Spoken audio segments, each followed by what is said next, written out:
इसमें लोग रह रहे थे, फैमिली रह रही थी, उनको निकाला गया, निकाल करके तोड़ा गया।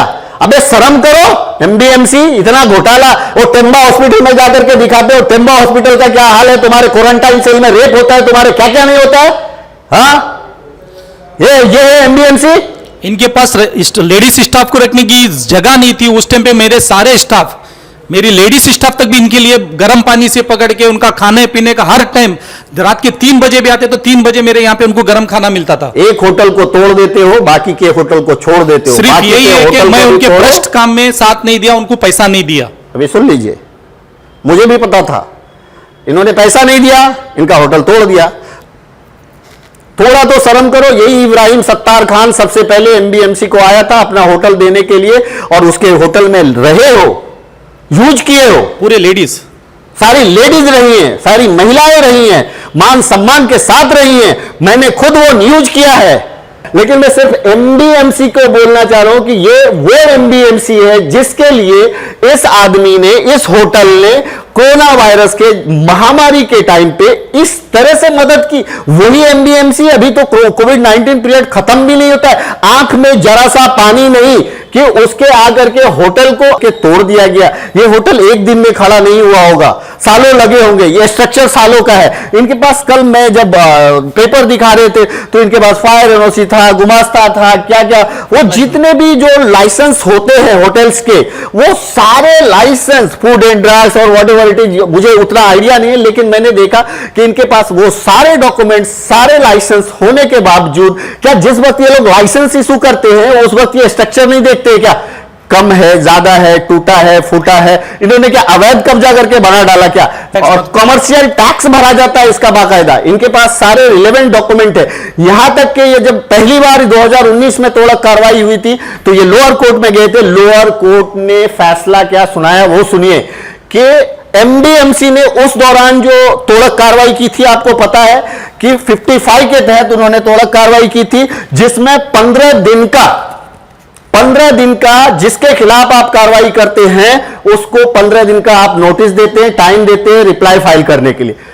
एक मतलब इन्होंने नोटिस दिया और 2 दिन यानी सेकेंड डे ताम झाम ला करके तोड़ दिया। इसको लेकर के इन्होंने जब लोअर कोर्ट में अपील की तो लोअर कोर्ट का फैसला यह आया कि ये जो तोड़क कार्रवाई हुई है वही अवैध है, वही गलत है, इलीगल तोड़क कार्रवाई है।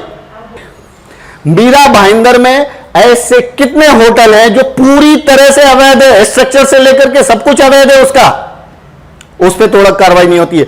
ऐसे होटल हैं जहां 2-2 घंटे के लिए बिस्तर बदला जाता है, 2-2 घंटे के लिए जिस्म फरोशी का धंधा किया जाता है। अभी कोविड-19 के टाइम पे ही 2 होटल्स को रेड डाला जाता है, वहां से पीटा एक्ट के तहत वहां पे कार्रवाई होती है और उन होटल पे वो होटल फिर से खुल जाता है, लड़कियां रेस्क्यू होती है।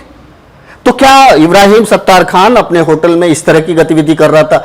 जिस इब्राहिम सत्तार खान ने एमडीएमसी पे कोविड के दौरान एहसान किया, तब एमडीएमसी को भी कोई अपना होटल वो कुछ देने को तैयार नहीं था। तब क्वारंटाइन करने के लिए इनके पास जगह नहीं थी। ये अभी 1000 बेड बना चुके हैं। उस वक्त ये आदमी आपकी मदद करता है, आप उनको टाइम भी नहीं देते हो, बिना टाइम दिए आकर के तोड़ देते हो। कैसे? तो ये जो है ये एक आम आदमी है, इस शहर का है। ऐसे किसी भी होटल को तोड़ा जाएगा अननेसेसरी, अनवांटेड, सिर्फ पैसे के लिए, तो सिटी हेडलाइंस उसकी आवाज हर जगह बनेगा। अब देखो ये होटल, देखो ये मेहनत का पैसा है, ये कोई 2 नंबर का धंधा करके ये लोग जो है नहीं बनाए हैं ये होटल, और ऐसा कोई रिकॉर्ड नहीं है। क्या कहेंगे आप? मेरे होटल में आज तक किसी बात की ना तो पुलिस रेड हुई है, ना मैं ऐसा कोई गलत धंधा करता हूँ। ये फैमिली रेस्टोरेंट, फैमिली होटल है, यहाँ पे सिर्फ फैमिलियों को ही मैं देता हूँ। और उसके अलावा मैंने बीएमसी को जो दिया था होटल, 5.5 लाख रुपए का मेरे पर तो लाइट बिल बाकी है। सुनिए, 5.5 लाख रुपए का मेरा लाइट बिल वो लोग ने यूज किया है। मेरे मैन पावरों की जो तनख्वाह थी वो तक मैंने दिया है। इनसे सिवाय मैं पानी के कुछ नहीं लिया। उनके रिकॉर्ड में देखो, गोल्डन पैलेस होटल पानी आज भी वो लोग मुझे दिए हैं। जब तक वो लोग थे मैंने पानी सिर्फ लिया। मैं ये सोच के किया कि इस टाइम पे कोई दे नहीं रहे थे होटल, कोई भी वोया में पूछ रहे थे, कहाँ कहाँ पूछ रहे थे, इनके स्टाफ को रखने के लिए, इनके नर्सेसों को रखने के लिए। उस टाइम पे मैं आगे से जाके इनको दिया और सारे लेडीज यहाँ रहते थे, लेडीज। और आपने खुद उस न्यूज किया।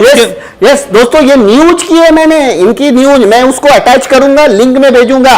एमबीएमसी को शर्म आनी चाहिए, ये ना शर्म नाम की चीज कुछ होनी चाहिए। इन्होंने अभी क्या कहा है, अजीत मुठे ने क्या कहा है, डिप्टी कमिश्नर अजीत मुठे ने ये कहा है, एक स्टेटमेंट में आता है मुझे 127 होटल, कोई एक पेपर में आता है 136 होटल।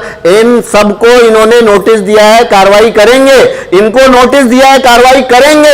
इनको नोटिस के बगैर कार्रवाई कोई नोटिस नहीं है मेरे यहाँ पे। आई एम रिपीटिंग, 126, 127, 136 इस तरह का आंकड़ा है, जबकि ऐसा बताया जाता है कि 250 के आसपास होटल है। इनको डिप्टी कमिश्नर अजीत मुठे ने नोटिस दिया है, उसके जवाब का इंतजार कर रहे हैं। गोल्डन प्लेस को नोटिस नहीं दिया, तोड़ दिया गया और ऐसा बोला गया कि बाकी सारे होटल पे कार्रवाई होगी। उसकी लिस्टिंग कब दोगे मीडिया को, आम जनता को, मीरा भाईंदर की आम जनता को उसकी लिस्टिंग कब दोगे कि किस किस होटल में कार्रवाई करने वाले हो? यानी तुम्हारे मुंह में आए एक स्टेटमेंट दे देने का, पेपर वाइज कुछ नहीं करने का, बाद में एक्सक्यूज करने का, पैसा ले लेने का, उसके बाद में एक्सक्यूज करने का, उसने स्टे लाया, ये किया वो किया। उनके अगर 126, 27 होटल, 130 होटल को आपने नोटिस दिया है और उसके नोटिस का इंतजार कर रहे हो रिप्लाई का, तो ये किधर से आया? ये भी मीरा भाईंदर में आता है ना। थोड़ा तो शर्म करो। यही इब्राहिम सत्तार खान सबसे पहले एमबीएमसी को आया था अपना होटल देने के लिए, और उसके होटल में रहे हो, यूज किए हो। पूरे लेडीज, सारी लेडीज रही हैं, सारी महिलाएं रही हैं, मान सम्मान के साथ रही हैं। मैंने खुद वो न्यूज किया है। ऐसी राजनीति हो रही है और एक होटल को तोड़ करके सारे होटल को डराया जा रहा है। कहीं ना कहीं बहुत बड़ा झोल है। अगर झोल नहीं है, उन होटल के नाम को पब्लिश करो, मीडिया के सामने लाओ, और इस शहर की जनता को अधिकार है ये जानने का। आप अपने मन से कुछ भी करते चले जाओ, कुछ भी करते चले जाओ, ऐसा नहीं चलेगा। सबको एक्सपोज करो, सबको सामने लाओ और उन सारे होटल पे काम करो, कार्रवाई करो। और मैं सिटी हेडलाइन से यह बोलना चाहता हूं, मेरे होटल में सारे गेस्ट थे, फैमिली के छोटे छोटे बच्चे थे, उनको निकाल के तोड़ा गया। अब बिना नोटिस ना, बिना नोटिस, कोई नोटिस नहीं, कुछ नहीं, नो नोटिस। इसमें लोग रह रहे थे, फैमिली रह रही थी, उनको निकाला गया, निकाल करके तोड़ा गया। अबे शर्म करो एमबीएमसी, इतना घोटाला। वो टेम्बा हॉस्पिटल में जाकर के दिखाते हो, टेम्बा हॉस्पिटल का क्या हाल है, तुम्हारे क्वारंटाइन सेल में रेप होता है, तुम्हारे क्या क्या नहीं होता है। हाँ, ये है एमबीएमसी। इनके पास लेडीज स्टाफ को रखने की जगह नहीं थी। उस टाइम पे मेरे सारे स्टाफ, मेरी लेडीज स्टाफ तक भी इनके लिए गर्म पानी से पकड़ के उनका खाने पीने का हर टाइम, रात के 3 बजे भी आते तो 3 बजे मेरे यहाँ पे उनको गर्म खाना मिलता था। एक होटल को तोड़ देते हो, बाकी के होटल को छोड़ देते हो। सिर्फ यही है कि मैं उनके फर्स्ट काम में साथ नहीं दिया, उनको पैसा नहीं दिया। अभी सुन लीजिए, मुझे भी पता था इन्होंने पैसा नहीं दिया, इनका होटल तोड़ दिया। शायद लीगल हूं तो मैं क्यों पैसा दूं? शायद बाकी के होटल ने पैसा दिया होगा, वो तोहफा दिया होगा, under the table, upper the table. 127 होटलों आज भी मुझे धमकी देते हैं। मेरे सीसीटीवी कैमरा में अभी भी अधिकारी का मैं आपको बता सकता हूं, आज भी आके बोलते हैं कि अगर तू पैसा नहीं दिया तो फिर आके तोड़ेंगे। मतलब आज 16 तारीख है, फिर भी मैं आपके सामने बता रहा हूं, आज भी मुझे धमकी आती कि तेरा होटल तोड़ेंगे, मेरे नीचे के और रूम से वो भी तोड़ेंगे। ये पैसे का चक्कर, ये सिर्फ पैसे का चक्कर है। एक को मारो, 4 को डराओ। एक को मार के बाकी को लूट लो। दोस्तों ये देखिए और आप अपने कमेंट जरूर कीजिए। Thank you so much. जय हिंद दोस्तों। देश की स्थिति इसके पहले शायद ही कभी ऐसी हुई होगी जहां इतनी मदद की जरूरत हर किसी को पड़ी होगी। और अपना होटल रहते हुए और उन लोगों को तकलीफ हो रही थी जो यहाँ से पलायन कर रहे थे, उन लोगों को रखने के लिए हो या स्टाफ रखने के लिए हो या पुलिस अधिकारी रखने के लिए, किसी को भी हो, तो मैंने मनपा अधिकारी आयुक्त साहब के पास गया, अपनी चाबी दिया, साहब ये मेरा होटल है, आपको जैसा चाहे वैसा यूज़ करो और आप, मेरा पूरा स्टाफ आपके साथ खड़ा हुआ है।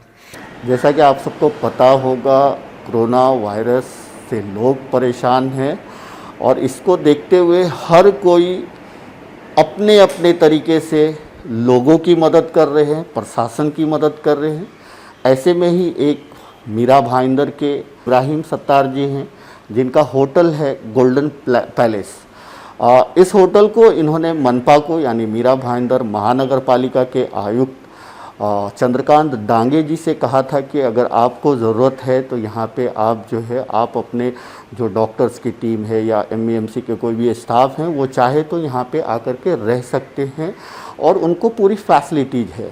उन्होंने इस कदम को देखते हुए आयुक्त ने भी जो है इनकी काफ़ी जो है सराहना की और कहीं ना कहीं एमबीएमसी को ये इस तरह से सेवा दे रहे हैं मीरा भाईंदर के। इसके अलावा ये करीबन हर रोज़ 500 लोगों का खाना बनाते हैं यहाँ पे ही और उनको जगह पे जहाँ जहाँ ज़रूरत पड़ती है लोगों को उनको मदद करते हैं। तो इनसे जानते हैं कि ये आपने कब से शुरू किया और इसमें क्या कोई कठिनाइयाँ आई और आप कैसा महसूस कर रहे हैं, क्योंकि इस वक्त हर वो शख्स जो कुछ समाज के काम में आ पाता है तो ये बहुत बड़ी मदद है देश के लिए। तो इब्राहिम जी, आप क्या कहना चाहेंगे इस पूरे मामले में? सबसे पहले तो ऐसा है कि मनपा के जो आयुक्त है वो हमारे मीरा भाईंदर को पूरी तरह से सुरक्षित रखने के पीछे पूरी मेहनत कर रहे हैं, तो वो देख के भी हमें बहुत खुशी हुई। और अपना होटल रहते हुए और उन लोगों को तकलीफ़ हो रही थी जो यहाँ से पलायन कर रहे थे, उन लोगों को रखने के लिए हो या स्टाफ रखने के लिए हो या पुलिस अधिकारी रखने के लिए हो, किसी को भी हो, तो मैंने मनपा अधिकारी आयुक्त साहब के पास गया, अपनी चाबी दिया, साहब ये मेरा होटल है, आपको जैसा चाहे वैसा यूज़ करो और आप मेरा पूरा स्टाफ आपके साथ खड़ा हुआ है।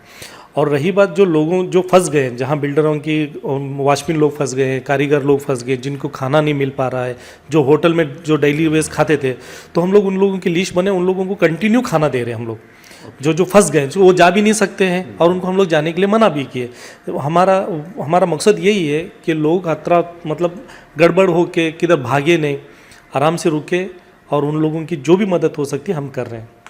दोस्तों, जैसा इन्होंने बताया कि जो इनकी एक पहल थी वो ये पहल थी कि इनके पास इनको भी मदद करने का ऐसे संकट के घड़ी में एक जज्बा था और उसको देखते हुए इनके पास ये होटल की चाबी लेकर के सीधा ये मनपा आयुक्त के पास जाते हैं, उनको देते हैं कि आप इसको जिस तरह से इस्तेमाल करना चाहें आप करें ताकि लोगों की मदद हो। ये एक बहुत बड़ा कदम है।